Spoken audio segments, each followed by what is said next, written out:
세월이 지나가고 나이가 먹는 것이 세상 사람에게는 참 슬픔이지만 그리스도인에게는 기쁨입니다. 우리는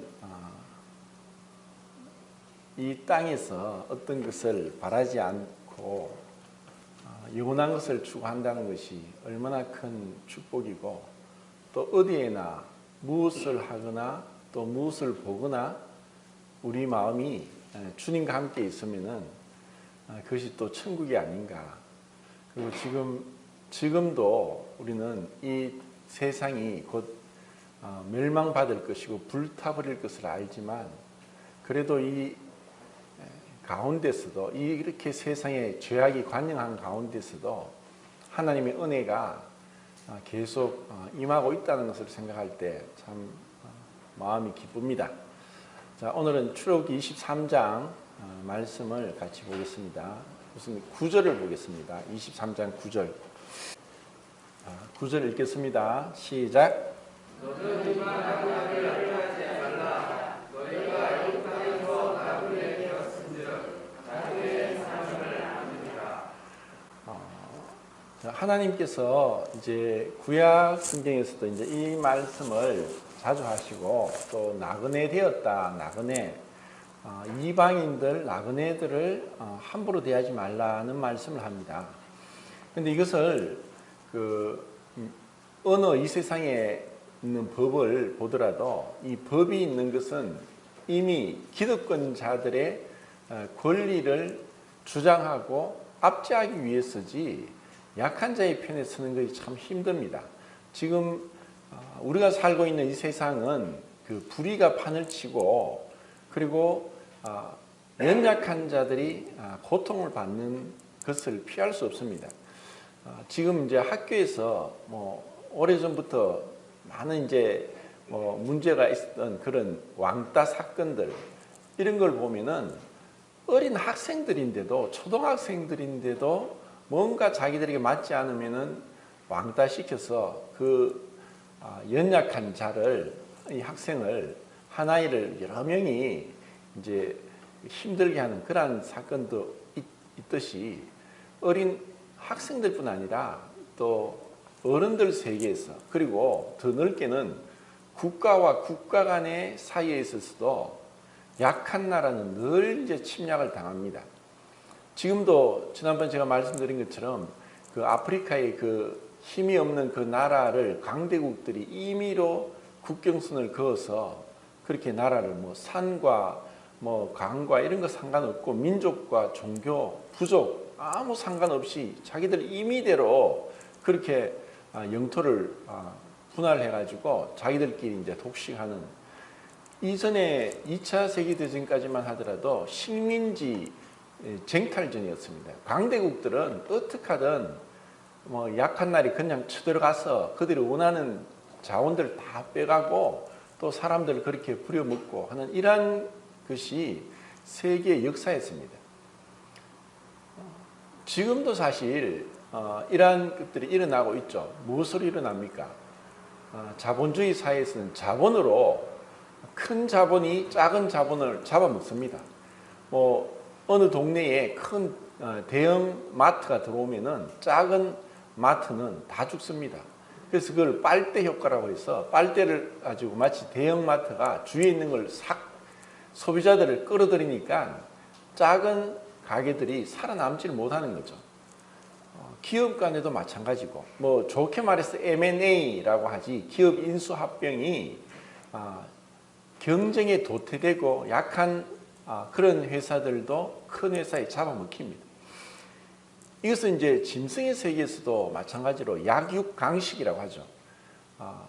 약한 짐승은 강한 짐승에 잡아먹힙니다. 그래서 어떻게 하든 이 약한 자들이 이제 살아남을 길이 사실 없습니다. 우리 인간 세상에도, 또 우리도 지금 자유민주주의 세계에 살고 있지만 눈에 보이지 않는 경쟁이 치열합니다.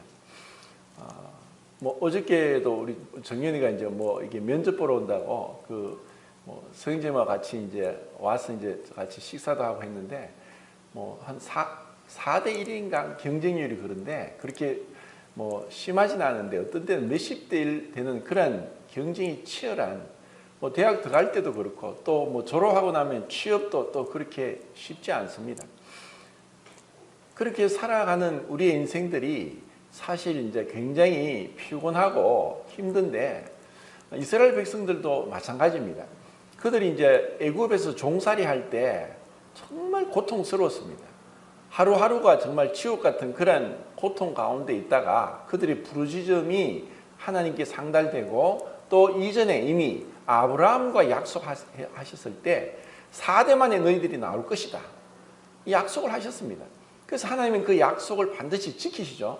그래서 그들이 이제 애굽을 나오게 됐는데, 기적같게 초자연적인 기적이 일어나고 심판이 애굽에게 내려짐으로 그들이 이제 애굽을 나왔습니다. 근데 나오고 나서부터 그들이 평탄했느냐?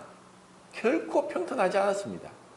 많은 어려움이 있었습니다. 홍해를 맞이했고, 또 르비딤에서 마라에서 썸물을, 그리고 아말렉과의 전투가 있었고, 그리고 뭐 불뱀과 또 광야에서, 또 물이 없는 사막에서, 그리고 그 뜨거운 그 바위와 모래밖에 없는 곳을 그들은 통과했어야 했습니다. 이런 그 고통들이 있었고, 그리고 우리 그리스도인들도 이 교회사를 보면은 많은 어려움이 있습니다. 지금 우리가 누리고 있는 이런 평화와 이 안전, 그리고 이 복지는 이제까지 인류가 살면서 이렇게 축복된 시절이 없었다는 것을 아셔야 됩니다. 흔히 막 코로나로 인해서 막 힘들고, 또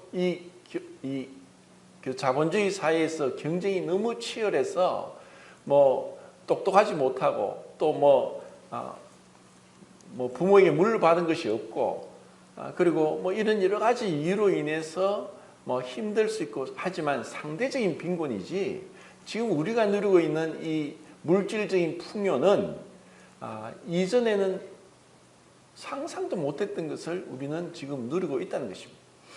그러면은 하나님께서 이미 그 지금부터 3,500년 전에 나그네를, 또 이방인을 함부로 대하지 말라고 했던 말씀은 참 놀랍습니다. 뭐 그 근래의 세계사를 보더라도 뭐 그 캄보디아입니까, 뭐 보트 피플 해서 그들이 이 독재 정권에서 살아남기 위해서 뭐 지식인들 다 죽여버리니까 거의 300만 명인가 죽여버렸습니다. 그 폴포트 정권이. 그러니까 그들이 보트를 타고 막 그 바다를 그냥 유랑하면서 어느 나라에도 받아주지 않았고, 그리고 그 당시에 우리나라의 현대상선에 있던 그 선장이 이미 이제 법적으로 그런 보트 피플을 받아들이면 안 된다고 했는데도 그들이 너무 불쌍해서 부산 앞바다로 인도했고, 그것으로 인해서 이 사람이 그 회사에서 이제 잘려버렸습니다. 그 직장까지 잃어버리는데, 이러한 그 보트 피플을 너무 자기가 마음이 안타까워서 그들을 구해줬는데 결국 자기는 직장에서 쫓겨나게 됐습니다. 그래서 이제 뭐 저 남해 쪽에서 여러 가지 이제 그 일을 하다가 뜻대로 되지 않아서 이제 미국으로 이민을 갔는데, 나중에 그 이제 보트 피플에 탔던 사람들이 그 캄보디아 사람입니까, 베트남 사람입니까? 하여튼 그들이 이제 자기를 구해준 그 선장을 수수문에 찾았는데, 미국에서 이제 찾았답니다. 그리고 그들이 참 그때의 은혜를 잊지 못한다. 여러 나라 그 상선들이 지나가면서 그냥 외면하고 지나갔었다. 아무도 자기들을 구해주지 않았다. 그런데 그 한국의 그 선장이 자기들을 구해 주어서 이렇게 많은 사람들이 목숨을 구할 수 있었다. 그런 얘기를 이제 듣게 될 때 참 우리 그리스도인들이 이제 이 성경의 구약에 있는 율법을 보면서 하나님의 마음으로 읽을 수 있어야 됩니다. 하나님은 어떠한 분이신가? 하나님은 이렇게 연약한 자들을 돌보시는 하나님이다. 그들을 외면하지 않는다 하는 것을 우리가 이제 볼 수 있어야 됩니다. 자, 10절도 읽겠습니다. 10절, 11절, 12절입니다. 시작.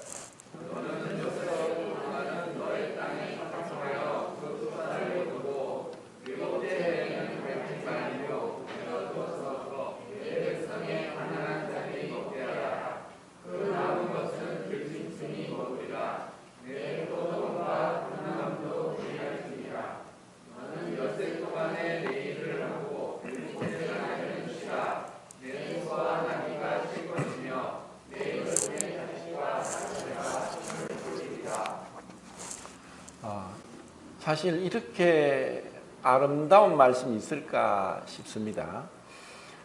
이것은 전 세계에 그 당시도 지금도 이와 같은 법은 없습니다. 이렇게 이런 법을, 그러니까 7년째 안식년, 그걸 면제년, 모든 빚을 탕감해주고 또 모든 이제 빚진 것들이 없어질 뿐 아니라 저당 잡혔던 집이나 토지가 다시 돌아오고, 그리고 종으로 팔려갔던 자가 다시 돌아오게 되는 그 7년 안식년에 대해서 하나님 말씀합니다. 이렇게 이 말씀만 지켰다면 그들 가운데 가난한 자가 없었을 것입니다. 너희가 내 말에 순종하면 너희 중에 가난한 자가 없을 것이다. 그런데 이렇게 할 수 없었고, 또 성경에서 구약 성경을 보더라도 안식년을 지켰다는, 안식일은 그들은 정말 죽으라고 지켰습니다. 그런데 안식년을 지켰다는 그런 말씀을 찾기 힘듭니다. 왜 그렇게 지키지 못하느냐? 욕심 때문입니다. 욕심. 야고보서에는 욕심이 잉태한 즉 죄를 낳고 죄가 장성한 즉 사망을 낳느니라. 아니, 우리가 그 욕심이 없으면은 뭐 살 수가 없습니다. 또 욕심이 있을수록 잘 살고 뭔가 이게 부유해지죠. 그런데 이제 6년 동안 농사를 잘 짓다가 7년째는 그냥 내버려 두랍니다. 그러면 이제 농사 짓는 사람이나 그런 게 결국 그거냐, 그게 돈이죠. 아니, 돈이 그냥 조금만 수고하면은 돈이 들어오는데 그것을 하지 말고 쉬어라고 한다는 것은 하나님이 다 뜻이 있고 계획이 있고 그 목적이 있습니다. 이 땅에 그 계속 농사를 지으면은 땅이 그 지기가 사실 많은 그 식물이 자라는데 필요한 영양소들이 빠져나가기 때문에 그렇게 많은 소출을 얻을 수가 없습니다. 그런데 이제 사람들이 욕심이 있어 계속 하다 보면은 그 말씀을 지키지 않고 하면은 수고는 하지만 그만큼 열매를 거두지 못하는 거죠. 그런데 이제 이렇게 7년째 쉬면서 그냥 쉬기만 하라는 것이 아니라 그 쉴 때 밭이나 또 뭐 이제 서절로 자라는 이러한 것들을 그냥 내버려 두라. 그것이 너의 밭이고 네가 수고해서 밭을 일구어서 6년 동안 한 너의 밭일지라도 7년째는 그 저절로 자라는 것들을 그냥 내버려 두어서 덜짐승들이 먹고 덜짐승들이 먹게 해라. 그리고 그 이방인 나그네들이, 가난한 자들이 그것을 먹을 수 있도록 해라. 하나님께서 이제 이렇게 덜짐승마저도 배려하고 있는 분이십니다. 왜냐하면은 우리를 창조하셨듯이 덜짐승도 하나님이 창조하셨습니다. 그 이제 여기서 덜짐승들이 뭐 농산물 먹는 것은 뭐 야생, 그러니까 강한 육식 동물은 아니죠. 연약한 이런 동물들이 이제 거기서 이제 먹고, 또 나그네나 또 가난한 자들이 먹을 수 있겠고, 그리고 또 안식일이 되면 안식을 해야 되는데 그 너희 집에 있는 여종의 자식도 숨을 돌리리라. 나그네도 숨을 돌리리라. 이런 이제 표현을 볼 때 우리 육체를 만드신 하나님이 우리 육체가 피곤하고 힘들고 고통스러운 것을 다 알고 계십니다. 때로는 그런 생각도 합니다. 야, 하나님께서 그 육체도 만들기 전에 우리 인간이 먹을 수 있는 이렇게 많은 음식들, 과일이나 또 농산물, 또 뭐 바다에 잡히는 생선들, 그런 것이 모양도 다를 뿐 아니라 맛도 다 다릅니다. 바다에서 나는 그 물고기를 잡아서 요리를 해도 그 생선마다 맛이 다르다는 것입니다. 하나님 이거 어떻게 이렇게 하셨을까? 하나님은 먹어보지도 않고 직접 먹어보시지도 않고 이렇게 다르게 각각 이 과일도 과일 종류대로 그것이 맛만 있을 뿐 아니라 정말 우리 몸에 필요한 영양소들이 다 골고루 섭취될 수 있도록 그렇게 하시고, 또 그것뿐 아니라 생김새도 그렇고 모양도 그렇고 색깔도 그렇고 그냥 맛만 있을 뿐 아니라 영양소가 우리 몸에 필요한 것뿐 아니라 색깔도 다양하게 모양도 다양하게 그렇게 하나님이 만들어 주신 거예요. 그렇기 때문에 정말 쉬지 못하고 일만 하고, 또 부모가 종이니까 자기도 태어나 종이 될 수밖에 없는 그런 악순환의 고리 속에서 그들이 쉬고 싶어도 쉬지 못하는데, 안식일이나 안식년에는 숨을 돌리리라. 또 나그네다, 이방인이라는 것은 오늘날도 마찬가지지만 이제 불법 체류자들이 지금 우리나라에도 많습니다. 근데 이것이 이제 그 사회적으로 좀 문제가 되고 하니까 그런 관리를 이제 우리의 국민들을 보호하기 위해서 하고, 또 그들이 범죄를 했을 때 그들을 추적하고 또 범인을 체포하기가 쉽지 않기 때문에 여러 가지 이유로 인해서 불법 체류자들을 이제 계속 수색을 하고 있는 그런 상황인데, 그들의 입장에서는 하루하루가 얼마나 조마조마하고 힘들고 어렵겠습니까? 그런데 하나님은 이러한 자들도 쉴 수 있게, 숨을 돌리게, 그리고 그들이 필요한 것을 얻을 수 있도록 배려하시다는 것입니다. 이러한 하나님을 우리가 믿고 있습니다. 그리고 성경에서 이 가난한 자라는 이에 대한 언급이 얼마나 나오냐? 120번 나옵니다. 그냥 그 단어만 찾았을 때 120번을, 그러니까 하나님이 여기서만 말씀하시지 않고 계속해서 이 가난한 자에 대해서 하나님은 무관심하시지 않고 그들 그냥 내버려 두고, 너가 그냥 가난하니까 게으르니까 능력이 없으니까 그래서 이들이 그냥 힘들게 살도록 내버려 두시는 게 아니라, 가난한 자들도 살 수 있도록 그들이 먼저 힘 있는 자들이 그들을 외면하지 말고 무관심하지 말고 그들에게 필요한 것을 주고 함께 살라고 하는 것이 하나님의 명백한 말씀입니다. 그리고 이것은 이 물질적인 것뿐 아니라 영적인 것에도 마찬가지입니다. 어떻게 보면은 영적인 부분에 있어서 우리의 마음이 가난하지 못하고 마음이 높으면은 사실 어디를 가더라도 우리가 은혜를 입을 수 없습니다.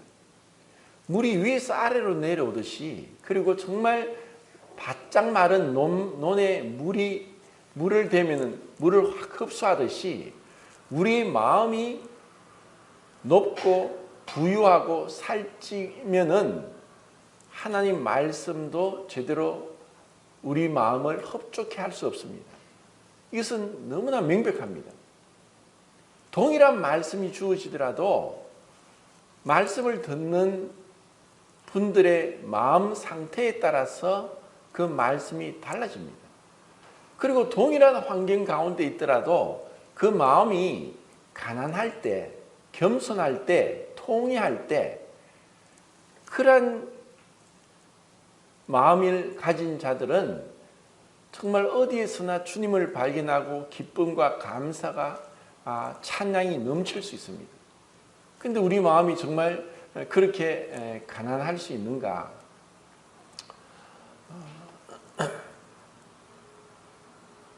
우리 인간은 하나님께서 우리가 어떠한지 너무나 잘 알고 계십니다. 우리 인간이 힘들고 어려울 때는 사실 이스라엘 백성이 애굽에서 종살이 할 때는 하나님께 부르짖었습니다. 그런데 이제 그들을 하나님의 기적적인 능력으로 애굽의 심판을 행하시면서 그들을 구원해 주셨는데, 가나안 땅에 들어가기 전에 이제 모세를 통해서 계속 말씀하십니다. 너희가 그 약속의 땅에 들어가서 부유하고 살찌고 풍족하여졌을 때 너희 마음이 교만해져서 하나님을 버릴까 염려하노라. 하나님이 이렇게 말씀하신 거예요. 하나님은 아시는 거예요. 우리가 부유해지고 그리고 부족한 것이 없을 때는 자연적으로 하나님께 대한 그 마음 상태가 점점 달라진다는 것을 하나님이 알고 계십니다.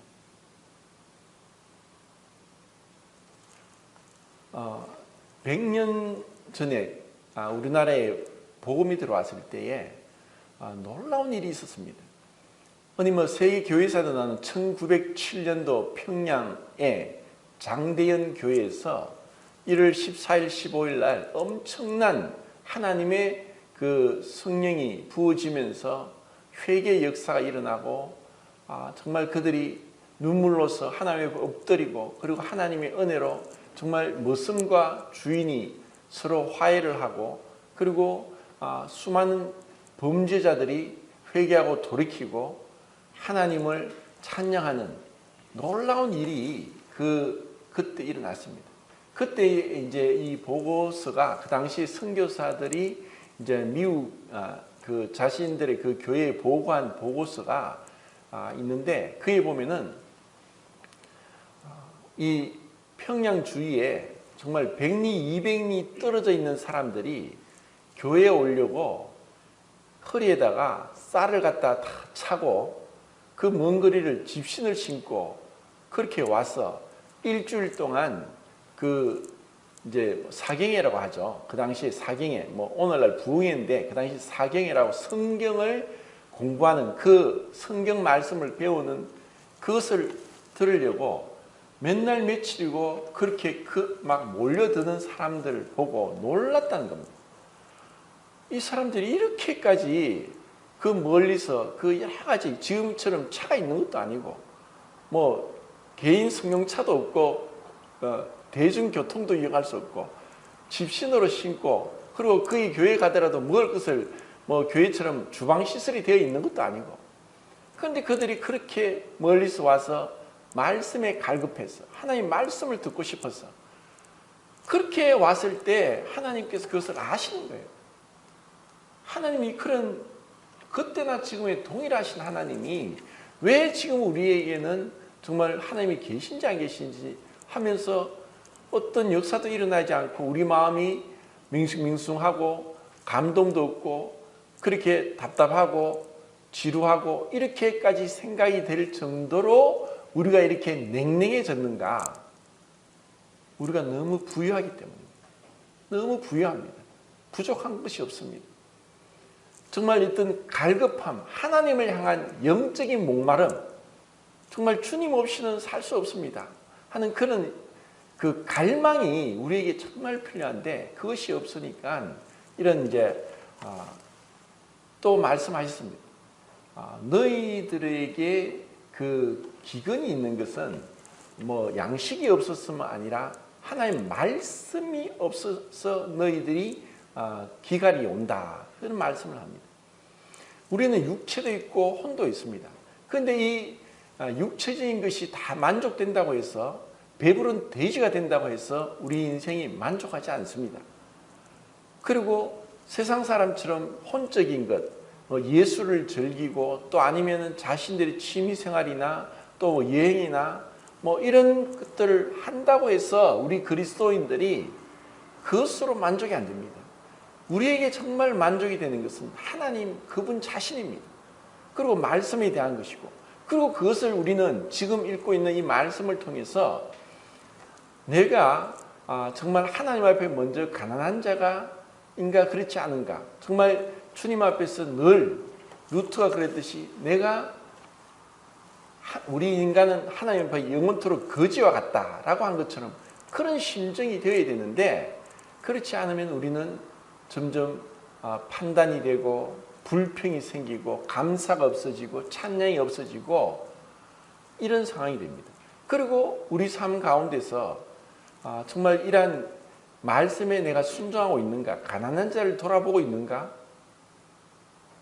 내가 내 자신의 어떤 유익과 만족에만 사로잡혀서 정말 마땅히 지금 이 시대에 내가 처한 환경에서 내가 해야 될 이 말씀에 대한 순종. 그러니까 나그네와 그리고 이방인들 객가 고아들을 돌아보고 가난한 자를 돌아보는 일에 있어서 내가 얼마나 순종하고 있는가 하는 것이 정말 우리 자신을 돌아봐야 되는 겁니다. 제가 수요일 날도 이제 그런 이제 몇 주 전인가 그렇게 말씀드렸는데 얼마 전에 이제 강원도 양양에서 그 불법 체류자 카자흐스탄에서 2017년도에 와서 이제 체류할 수 있는 근로자로 와서 있는 기간이 뭐 얼마인지 모르겠어요. 6개월일 수도 있고 1년일 수도 2년일 수도 있는데 그 기한이 지나서 자기 고국으로 돌아가야 되는데 돌아가지 않고 계속 일을 하면서 이제 카자흐스탄에 있는 자기 가족들에게 돈을 붙이고 있는 불법 체류자 노동자가 있었습니다. 근데 그날도 이제 밤늦게 일하고 자신이 있는 원룸으로 돌아가고 있는데 자기가 있는 그 원룸이 아니라 다른 그 원룸에서 불이 난 것을 봤습니다. 시간도 11시고. 근데 이 사람이 그냥 지나가지 않고 그 집에 들어가서 막 불이야 하고 막 소리를 치고 모르고 방 안에 있는 사람들을 깨워서 이제 피신을 시켜서 10명 정도를 피신을 시켜서 이제 피해자가 없었답니다. 근데 자기가 그렇게 소리치고 하다가 보니까 문 안에서 어떤 여자의 어떤 신음소리가 들리는데 그걸 그냥 지나친 게 아니라 자기가 밑에 내려가서 가스 파이프를 타고 그 집에 들어가서 그 50대 아주머니를 구출해냈습니다. 그리고 알고 보니까 이 사람이 이제 불법 체류자인 거예요. 그래서 사람들이 물었어요. 아니 당신이 불법 체류자인데 왜 그렇게 했느냐. 아니 저렇게 불이 나서 사람이 죽을 수 있는데 내가 어떻게 그냥 지나갈 수 있겠느냐. 굉장히 사실 그 쉬운 일이 아닌 거예요. 그게. 그럼 자기가 신문이 들통이 나고 결국 쫓겨날 수 있는 상황이었습니다. 그리고 자기가 3도 화상까지 입었습니다. 그래서 주위의 이웃에서 돈을 모아서 700만 원을 이제 카자흐스탄한테 주고 그리고 어떻게 이제 법무부에 또 이렇게 탄원을 하고 해서 이 사람이 이제 쫓겨나지 않도록 계속 체류할 수 있고 우리나라에 영구적으로 뭐 거주할 수 있는 그런 영주권도 이제 얻었다고 하는 그런 이제 아름다운 그 기사를 보면서 사람은 어떻게 그런 어려운 처지가 당했을 때 이제 그 사람의 모습이 나온다는 생각을 했습니다. 그리고 또 이제 얼마 전에 이제 부산에서도 뭐 40층 이상 호화 아파트인데 불이 났습니다.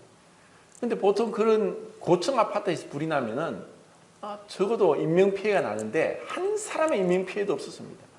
어떻게 해서 그렇게 한 사람도 피해를 당하지 않고 죽지 않았는가 하고 그 당시 상황을 들으니까 누가 불이 난 걸 알고 급하게 이제 집집마다 이제 연락을 해서 계단으로 이제 옥상으로 피신을 했는데 어린아이와 노약자들 다 먼저 피신을 시키고 젊은 사람이 뒤에서 가도록 서로 질서를 지키면서 그 위급한 상황에 죽을 수도 있는 가스에 질식해 죽을 수도 있는 상황에서 그들이 그렇게 어린아이 노약자를 먼저 옥상으로 보내고 젊은 사람이 늦게 이제 올라가면서 한 사람의 피해도 없었다는 겁니다.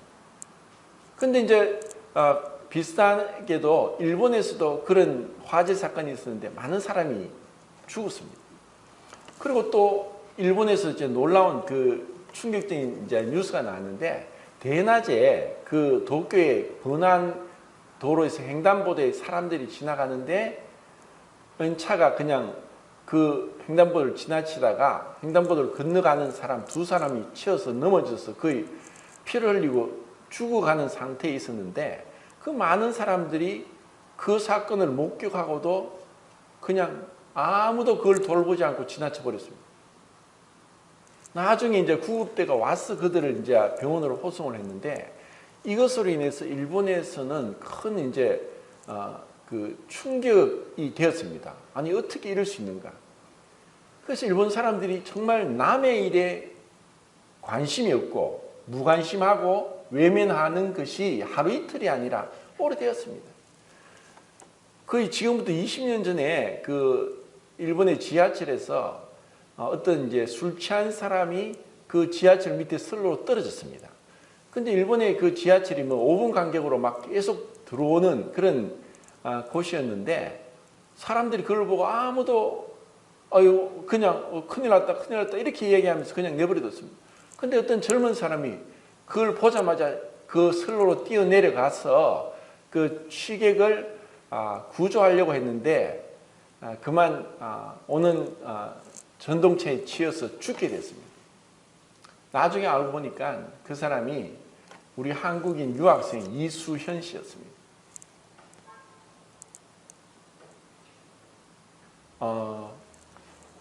일본에 사실 유학까지 가서 그리고 제정신이 있다면은 그 지하철 선로에 떨어질 리가 없죠.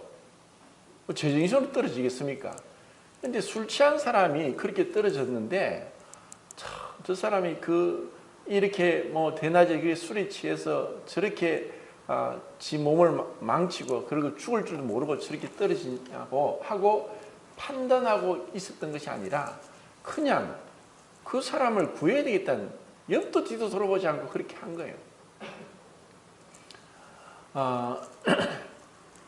그분이 뭐 주님을 알았는지 몰랐는지 그건 잘 모르겠지만은 어차피 우리들은 불확실한 미래를 살아가고 있으면서 사실 뭐 내일이 아니라 1시간 뒤에 무슨 일이 일어날지도 모르는 그런 상황 가운데 살고 있습니다. 근데 정말 우리는 이 쉽게 뭐 또 나이가 들수록 시간이 빨리빨리 지나가는데 이것이 그냥 지나가서 꿈을 꾸고 잊어버린 같이 그렇게 잊어버리는 것은 절대 아닙니다. 주님은 우리 행동을 달아보고 계신다. 하나님은 모든 것을 살피고 계신다. 사람들은 몰라도 하나님은 내 마음속의 생각까지 다 헤아려보고 계신다. 그래서 제가 오늘 성도님들이 정말 말씀드리고 싶은 것은 마치 이제 우리가 무엇을 하고 안 하고 또 사람들에게 어떤 모습을 보이고 전혀 그런 건 아닙니다. 하나님 앞에서 먼저 우리 마음이 얼마나 그분으로만 만족하고 주님으로 인해서 기뻐할 수 있느냐. 그리고 작은 것이지만 내가 하나님 말씀에 순종하고 그리고 나 자신뿐 아니라 정말 내가 이웃의 주위에 어떤 관심이 있느냐 돌아보는 그런 마음이 있는가 하는 것을 한번 생각해 보자는 것입니다. 이사야서 이제 57장 15절 말씀 참 좋아하는데 하나님이 어떤 분이냐 지존무상하시다. 지극히 존귀하고 가장 높은 곳에 계신 분이다. 근데 그분이 마음이 통회하고 겸손한 자와 함께 하신다라고 했습니다. 그리고 이사야서 66장 1절 2절에는 산과 바다와 이 하늘과 다 내가 창조했다. 이 모든 것은 내가 다 창조한 것이다. 그런데 이런 이 천지 만물을 창조하신 하나님이 마음이 가난한 자, 내 말을 인하여 두려워 떠는 자를 내가 돌아보겠다라고 말씀하시는 겁니다. 그래서 여기서 이 가난한 자에 대해서 세상 사람들을 외면하고 약한 자를 무시하고 가난한 자를 업신여기고 또 우리도 왠지 모르게 그렇게 은연중에 사람들이 살아가는 사회적인 그런 생활 방식대로 갈 수 있지만 우리는 어디에서든가 직장에서든가 학교에서든가 또 이웃에든가 이런 자들 항상 있다는 것입니다. 그래서 이런 것에 대해서 우리가 외면하고 지나갔을 때 반드시 이제 하나님은 이 말씀을 하신 그 하나님께서 우리에게 그런 것에 대해서 추궁하실 수 있다는 것을 우리가 기억해야 되는 것입니다. 자, 누가복음 6장을 보겠습니다. 6장 20절. 자, 20절 읽겠습니다. 시작.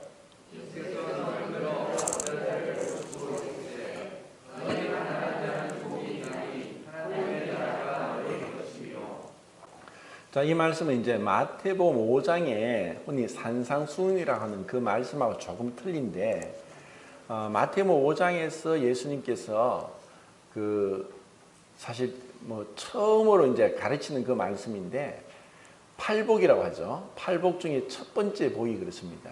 마음이 가난한 자는 복이 있나니 천국이 저희 것이며 라고 해서 그 마음이 가난한 것이라고 이제 말씀을 하셨습니다.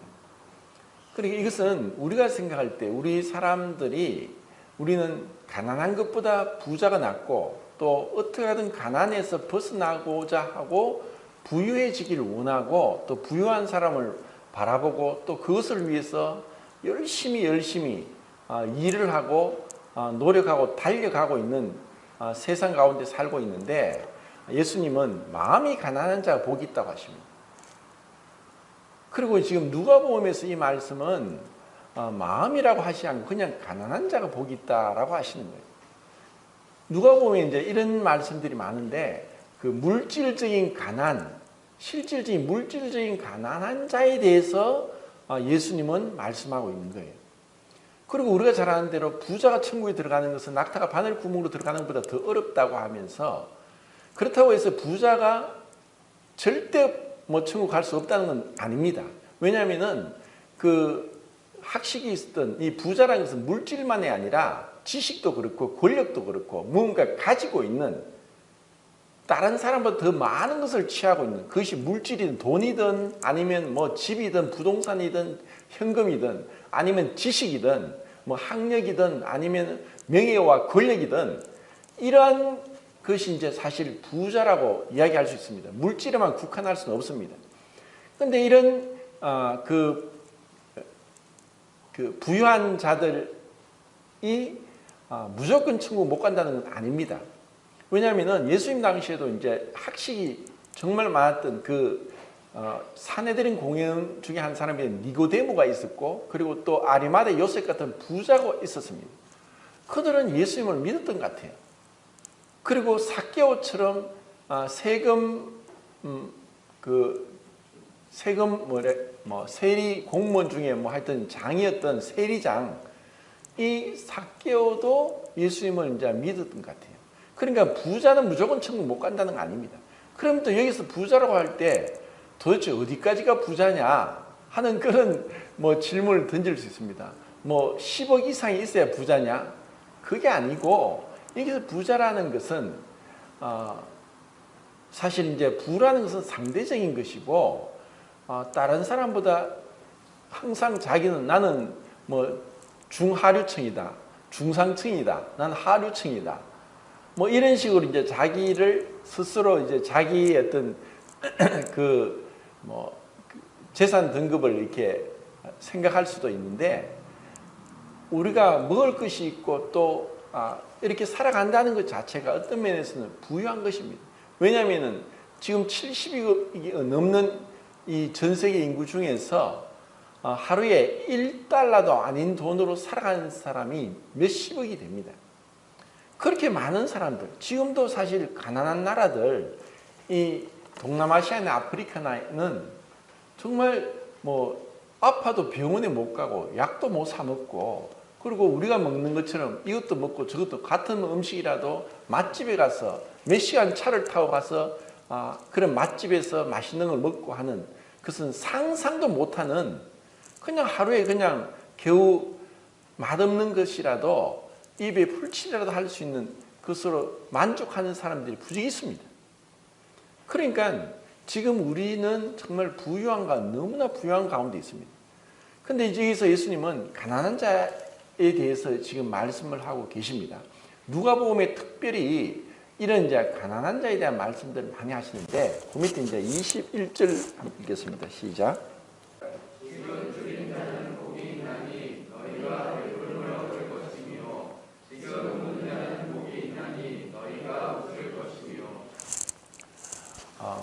줄인 자와 우는 자, 사실 이제 이것은 세상 철학과 완전히 반대되는 것입니다. 세상에서 지금은 원래 도쿄 올림픽이 열리기로 되었었는데 코로나 때문에 지금 연기가 되었고 내년에도 사실 열릴지도 모르겠습니다. 올림픽의 이제 캐치 프레이드는 뭡니까?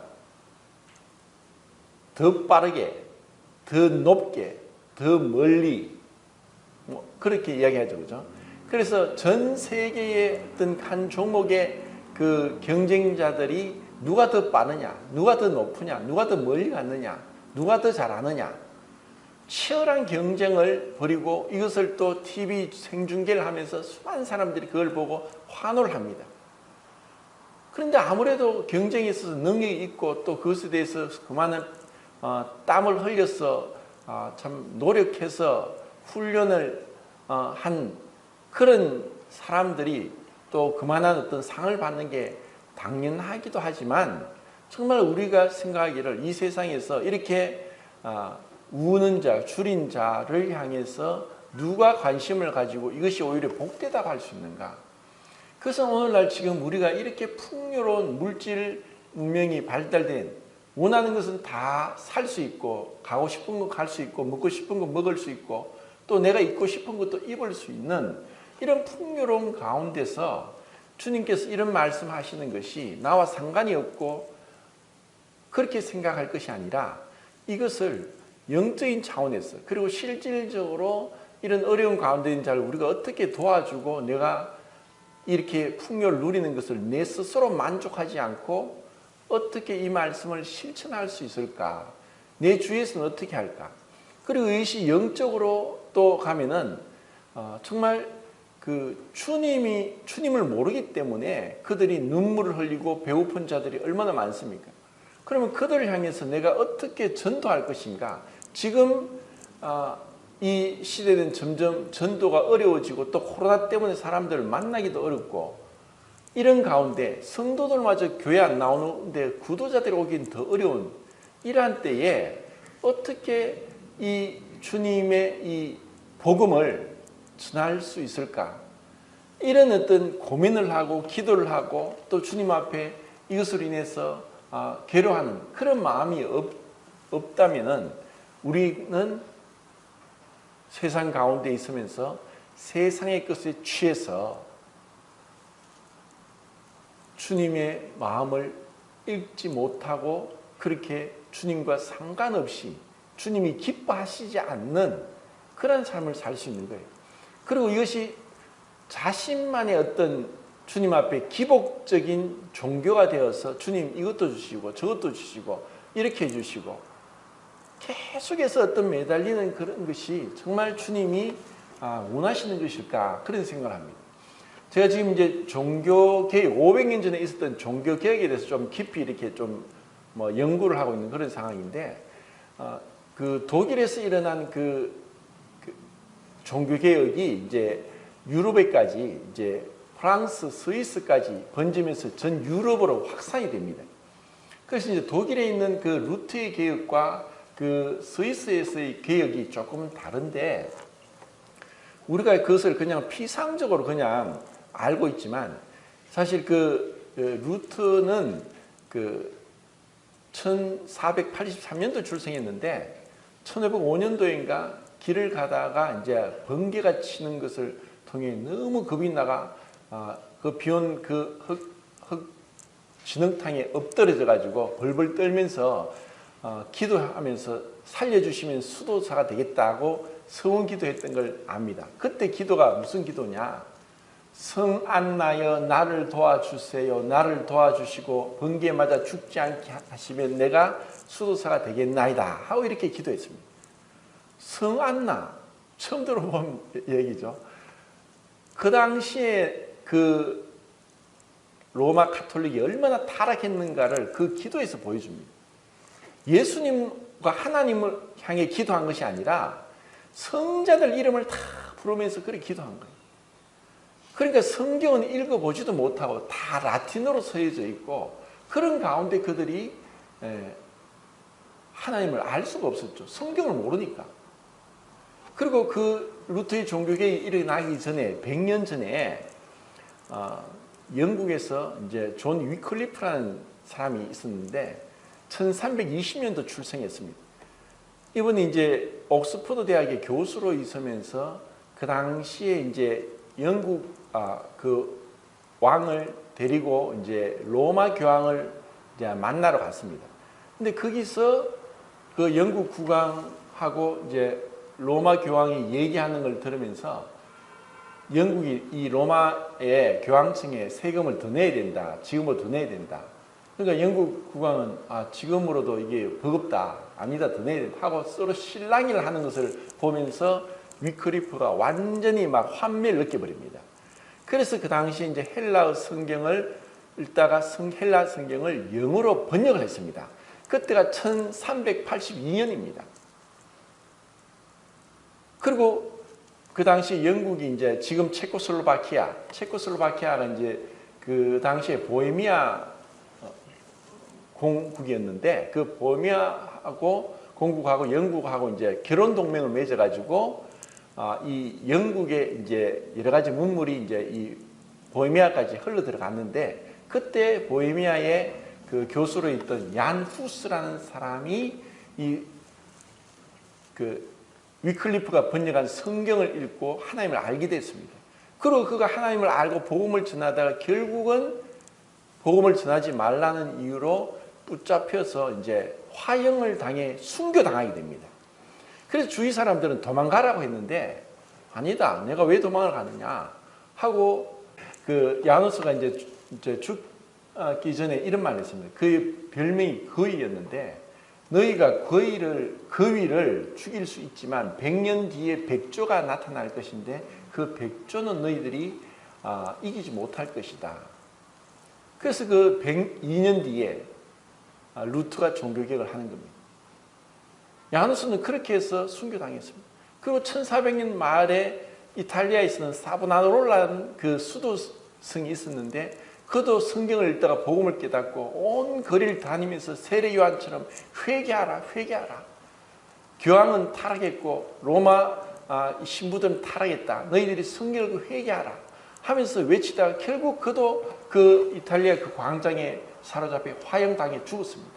그들이 그렇게 피를 흘리고 순교당한 것은 말씀 때문이었습니다. 그리고 루트도 그렇게 했고 그리고 스위스에서 종교개혁이 일어났는데 그곳에서 처음 그 스위스 종교개혁자들 쩌빙글리와 칼빈은 매주마다 성찬을 했습니다. 그리고 성찬 때 길게 그 죄에 대한 목록들을 나열을 하면은 그 죄가 한 가지라도 죄를 범한 사람은 쫓겨났습니다. 그들은 철저하게 하나님 말씀 앞에 가난했고 말씀 앞에 두려워 떨었고 그리고 하나님만을 두려워하면서 하나님을 경외한 자들이었습니다.